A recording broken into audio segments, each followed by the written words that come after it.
Today's cars can go from 0 to 100 kilometers per hour faster than we would ever need. Their dashboards look like spaceships and they can park and drive themselves. However, current cars aren't like that. The simple vehicles of the past and the way they're changing is a bit scary. New cars aren't worse. This video shows changes in the auto industry and issues with current cars. In many ways, today's cars are obviously better than those of the past. But in this video, we're going to show you how the automotive industry has changed over the generations and how today's cars are more current. They are worse in some very interesting and problematic ways. We're not the only ones saying this. If you look around a bit on the internet or directly on YouTube, you'll find a lot of people talking about this phenomenon of modern cars that don't meet some key expectations we had for a car. A lot of this is just opinions and people complaining about how they don't like electric vehicles or something like that. But in all this mess, there's a general shift that sums up what's happening or what's coming out. Bad. Technology. If you were to explain to Henry Ford that the Cybertruck is the most talked about vehicle of 2024, he'd probably have a neurosis. An autonomous electric vehicle packed with technology, ultra fast, you can buy, but not resell, is dominating the internet. It represents a kind of peak in our modern car culture. And we'll talk more about this vehicle later in the video. The evolution of technology in cars. In the last 80 years, there have been a series of changes that have made cars easier and more comfortable to drive. Automatic transmissions, lane assist, infotainment systems, heated seats, backup cameras, and many other features are now standard in many cars. The purpose of all this is to make driving easier for everyone. Some of this technology has been a real benefit to people's driving experience. And it is, in part, just the natural progression of the automotive industry. But while older vehicles were designed for simplicity and ease of repair, today's technology-dependent cars are falling into the trap of planned obsolescence in a really big way.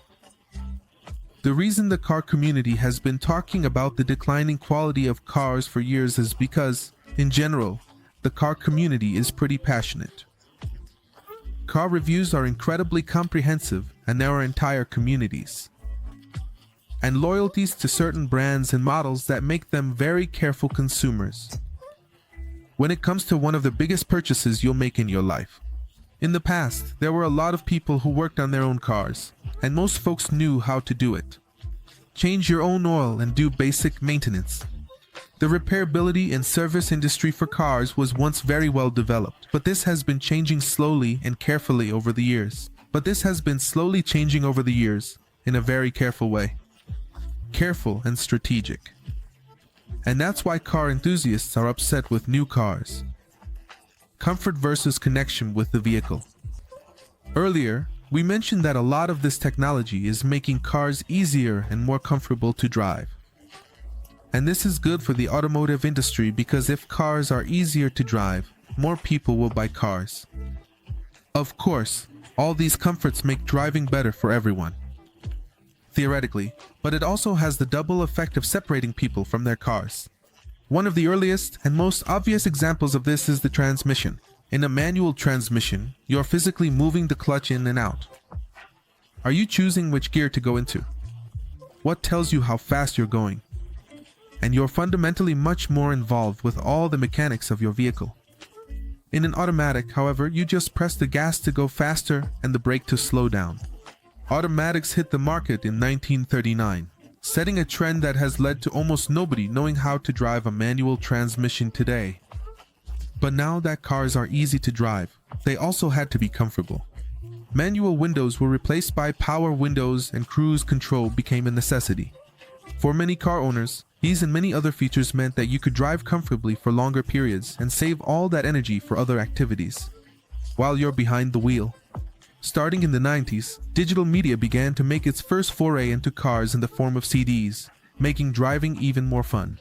In the 2000s, TVs became common in some minivans, making driving even more fun. In the 2000s, TVs became common in some minivans. And I have to ask anyone who has lived that dream. It was as good as it looked from the outside. The era of technology in cars. This was really a turning point. Once technology entered cars, it was never going to leave. From the 2000s onwards, the more features a car had, the higher the price. So manufacturers simply leaned in and tried to automate every part of the automotive experience. Rear-view cameras meant they no longer needed to turn their heads. Automatic seats meant you didn't have to lean forward to grab the handle. And remote start key fobs meant that people didn't even need to use their keys. I feel like in many ways, the key was the last real physical connection people had to the mechanical workings of their car. And with this last mechanical part handed over to the driver, we are now firmly in the era where cars are more computers than machines.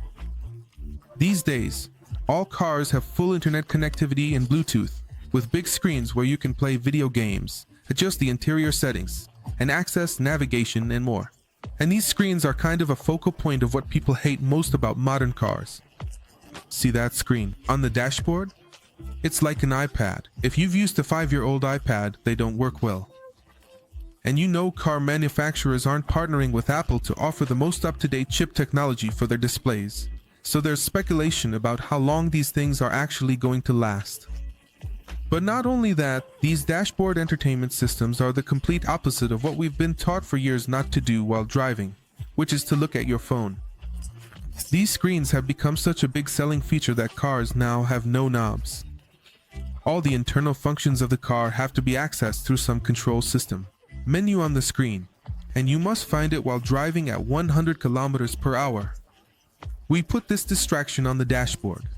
But how did we tackle this safety issue? We spent billions on tech solutions to make cars safer. It is easy to argue today's cars are safer, right? We did not have seatbelts before. Now cars alert us to pedestrians or lane drifting. Except when a car drove through a crosswalk with pedestrians. I mean, we didn't even have seatbelts in the past, and now we have cars that will tell us when a pedestrian is crossing the street or when we're drifting out of our lane. Well, except for that one time when the car just drove through a crosswalk while pedestrians were crossing. That was crazy, but here's the thing. Many of the safety-based changes being implemented are an attempt to eliminate the human variable from the driving experience. Because if you ask the tech brothers, the safest cars are the ones that aren't operated by people.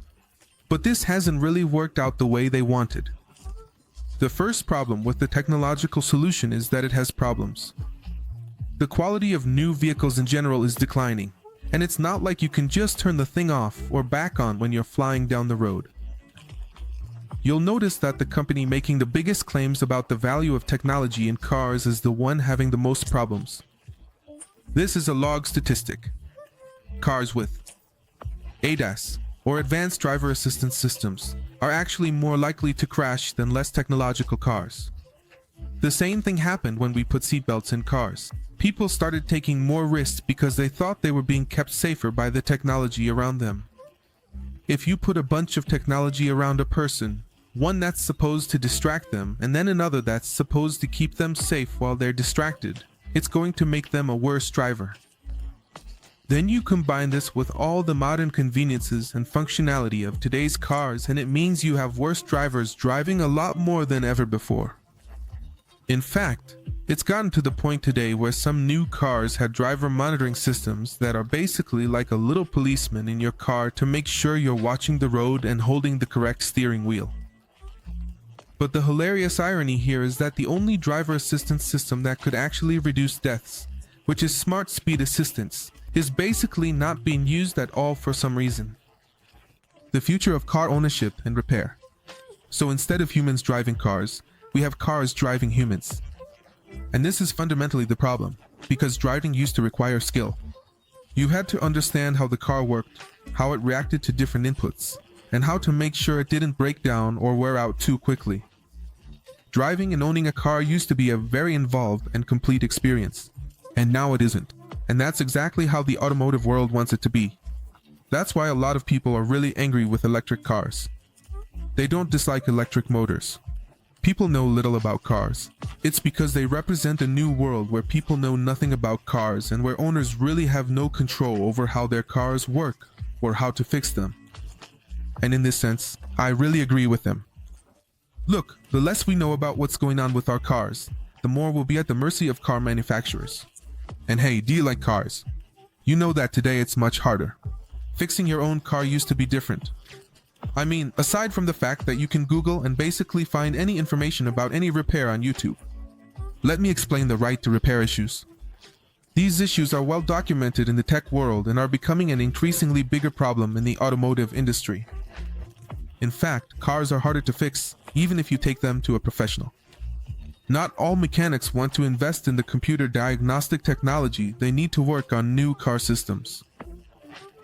But even if they have all the gadgets and gizmos to tinker with the new car systems, the newer systems are only set up to share information with car dealerships, supposedly due to copyright and security concerns. This has led to a whole reactionary culture of people modifying their cars without the manufacturer's permission. Tesla won't let anyone modify or work on their cars by themselves, without voiding all the warranties. For most people who maybe knew how to change their oil in a pinch, car repairs are going to get a lot harder and probably a lot more expensive. Car repair is a very competitive market. So dealerships are trying to block everyone else out of the market and force you to go only to them for repairs. Their local mechanics and aftermarket industries are at risk of extinction, along with old cars, leaving you with an exclusive relationship with the sellers, who are our favorite people. Clearly. And now I come to the point. The whole concept of car ownership is in question. Tesla vehicles since 2016 have had self-driving technology built into every model, but the option to activate it is an extra package that must be purchased. Since 2020, BMW has been selling cars equipped with all the latest features that you can't use unless you pay for them. The cars are fully loaded. Right, they have heated seats, driver assistance. There's an app that will alert you if a traffic camera is coming up. But they've put all these features behind a software lock, so you can't access them without a subscription. Have you already bought the car? Have you paid for it? It's totally yours, but you're paying $18 a month for heated seats. Do you smell that? That's the smell of a subscription scam, and they're everywhere these days. Let me know in the comments if you want an exclusive video about subscriptions. And more recently, another example is the Cybertruck, of course. This one is unsellable. Yeah, there's a clause in the purchase agreement that says you can't sell the truck during the first year after its release, which is only for these models, I guess, but it sets a bit of a scary precedent that probably won't turn out too well for consumers. And in many ways, the Cybertruck is kind of the ultimate manifestation of this world of self-driving cars, focused on economy features. The features of the truck are the only thing people are talking about. It has rear steering and an absurd design, meant just to get looks on the street. Clicks on the internet, and all the range of cool features from Tesla that people love to show off to their families and friends. However, you don't need to be a dealer to realize that the Cybertruck is objectively unnecessary. For most people who buy it for truck stuff, because true truck lovers aren't buying the Cybertruck. Our relationship with cars has never been so confusing, and the Cybertruck is proof of that. But the craziest part is that consumers really don't seem to care about all this extra technology.